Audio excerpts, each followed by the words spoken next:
لیکن آج ہم دیکھتے ہیں کہ ان کی برسی کے اوپر میاں نواز شریف جیسے لوگ جن کو وہ اپنے روحانی والد کہتے تھے وہ بیان جاری نہیں کرتے، مگر یہ ڈیموکریسی کا کمال ہے کہ آپ اپنے اور مسئلوں کو شروع میں میاں صاحب ان کی برسی پہ جلسے کرتے تھے اور بے نظیر صاحبہ کو، بھٹو صاحب کو پتہ نہیں کیا کیا کہتے تھے۔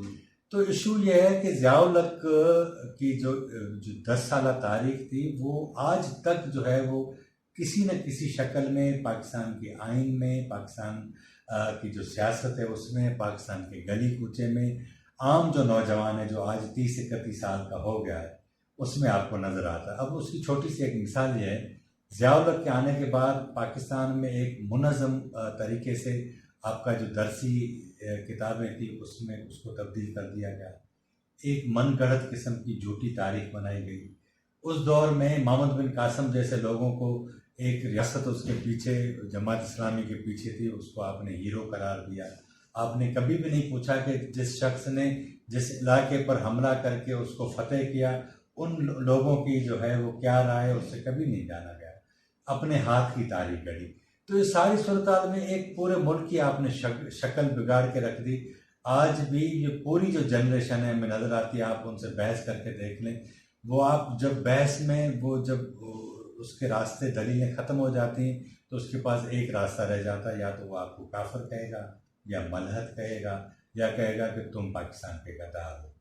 تو یہ جو جب آپ سارے کھڑکیاں سوسائٹی کی بند کر دیتے ہیں، فتویٰ بازی بھی ڈیفینیٹلی فتویٰ بازی یہ دیکھیں نا، جب ہم آپ بحث کر رہے ہوتے ہیں تو اس میں ہوتا یہ ہے کہ دلیل کے ساتھ بات کی جاتی ہے، لیکن جب میں دلیل میرے پاس ختم ہو جائے، علم میرے پاس نہ ہو، نتیجے میں میرے پاس ایک ہی راستہ ہوتا ہے کہ میں آپ کے اوپر چڑھ دوڑوں، آپ کو فتوے کسی نہ کسی شکل میں غدار قرار دے دوں، کافر قرار دے دوں، ملت قرار دے دوں، حالانکہ یہ وہ ساری چیزیں ہیں جو آپ کے ایمان کا تقاضا ہے۔ آپ جو بھی ہیں اس سے میرا کوئی آئے نہ جائے، ٹھیک ہے نا، آپ میرے عقیدے سے اتفاق نہیں کرتے، یہ آپ کا حق ہے، میں نہیں کرتا، یہ میرا حق ہے، لیکن میرا یہ اصول، یہ میرا کام تو نہیں ہونا چاہیے کہ میں اپنا نظریہ آپ پہ مسلط کروں، یہ نہیں ہونا چاہیے۔ ضیاء الحق نے وہ ساری سوسائٹی کی کھڑکیاں بند کر دی، عدم برداشت، ایک مذہبی عدم برداشت۔ سر آپ اندازہ کریں کہ وہ جو فرقے وارث کا جو بیج بویا تھا ضیاء الحق نے، ہم نے دیکھا مشرف دور میں، آپ اندازہ کریں کہ دہشت گردی کی صورت میں ہم نے کوئی مزار، کوئی مسجد، کوئی امام بارگاہ محفوظ نہیں تھی۔ آج بھی پاکستان کی فوج نے، میں آپ کو بتاؤں، جنرل کے آنے کے بعد اس نے پوری اپنی پالیسی ریوزٹ کی، اس کے باوجود فوج، کیونکہ پاکستان میں سب سے طاقتور ترین ادارہ مانا جاتا ہے، سارے ادارے اس کے انفلوئنس میں ہوتے ہیں، اثر میں ہوتے ہیں، اس کے باوجود بھی فوج اس پوری جنریشن کو کبھی بھی نہیں کر سکے گی۔ اور میں آپ کو یہ بات بتاؤں کہ آج بھی پاکستان کی سیاسی جماعتوں کو، پاکستان کی فوج کو، پاکستان کی سول سوسائٹی کو 17 اگست کے دن بیٹھ کر اس بات کا ریوزٹ کرنا چاہیے، جائزہ لینا چاہیے کہ پاکستان کیا اس شکل میں دنیا کے اندر چل سکتا ہے؟ نہیں چل سکتا۔ آپ کو اپنی شکل تبدیل کرنی ہوگی، آپ کو اپنا درسی نظام جو ہے، اسکولی سسٹم جو ہے وہ تبدیل کرنا ہوگا۔ اگر یہ آپ نہیں کریں گے، دیکھیں نا جس طرح آپ کی جو تنہائی ہے دنیا میں بڑھتی جاتی ہے، آپ دیکھیں نا اس ساری صورتحال میں آپ مجھے بتائیں، ابھی ہم کشمیر کے ایشو میں پھنسے ہوئے ہیں نا، الٹیمیٹلی بات یہ جا کر مودی بھی یہ کہتا ہے کہ میں ہمارا نام تو نہیں لیتا، کبھی لے بھی لیتا کہ میں دنیا میں دہشت گردی جہاں بھی ہوگی میں اس کا پیچھا کروں گا۔ سب سے بڑا دہشت گرد وہ ہے وہاں جہاں مسلمان اس کے قہر سے محفوظ نہیں، وہ تو اس کے ڈکلیئرڈ امریکہ کی طرف سے بھی ڈکلیئرڈ تھا، دیکھیں نا اس کے باوجود بھی اگر وہ یہ کہے تو اس کا مطلب یہ ہے کہ وہ ہمارا نام نہیں لیتا، لیکن اشارہ تو اس کی نیت ہماری طرف ہوتی ہے۔ تو میں یہ کہتا ہوں کہ پاکستان کے آپ ان تمام لوگوں کو بٹھائیں۔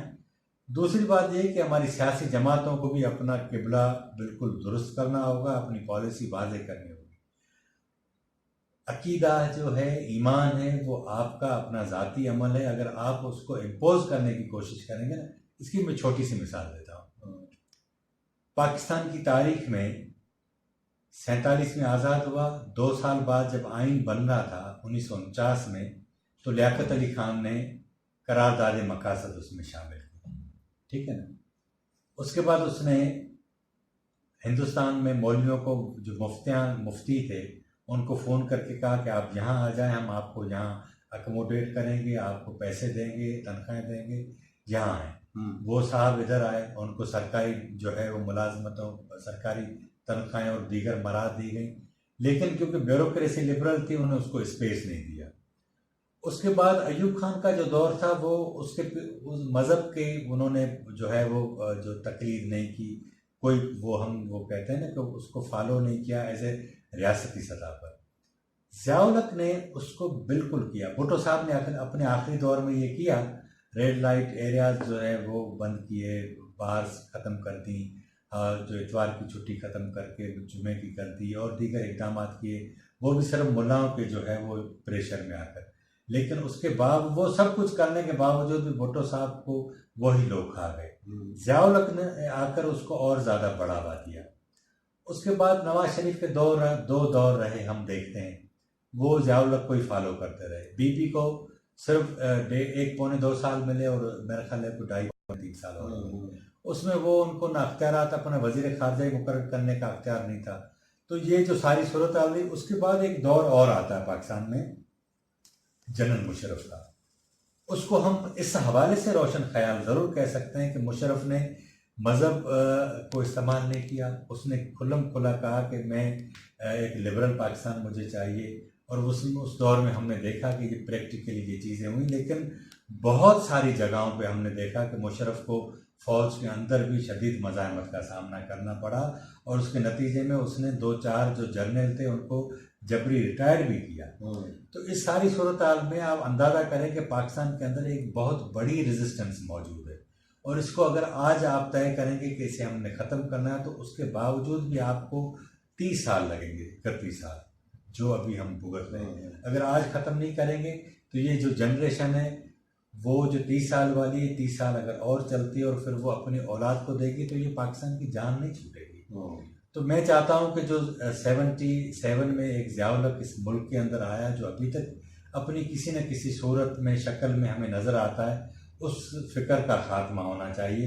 تبھی ہم دنیا میں سر اٹھا کے چل سکیں گے، تبھی ہم اپنے لوگوں کو اپنے ساتھ بٹھا کے چل سکیں گے۔ ہم ان سے ان کا عقیدہ نہیں پوچھیں گے، ایز اے پاکستانی ہم ٹریٹ کریں گے۔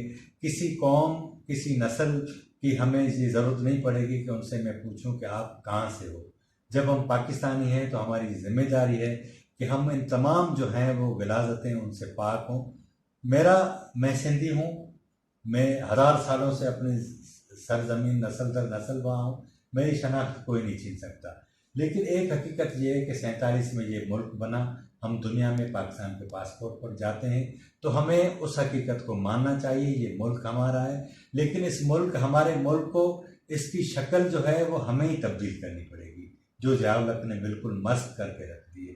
اس کے بغیر آپ کا کام نہیں چلے گا۔ چلیں، بہت شکریہ کھٹری صاحب۔ ویورز، کھٹری صاحب کی رائے آپ نے سنی، اور اگلے پروگرام تک اجازت لیتے ہیں۔ اللہ حافظ۔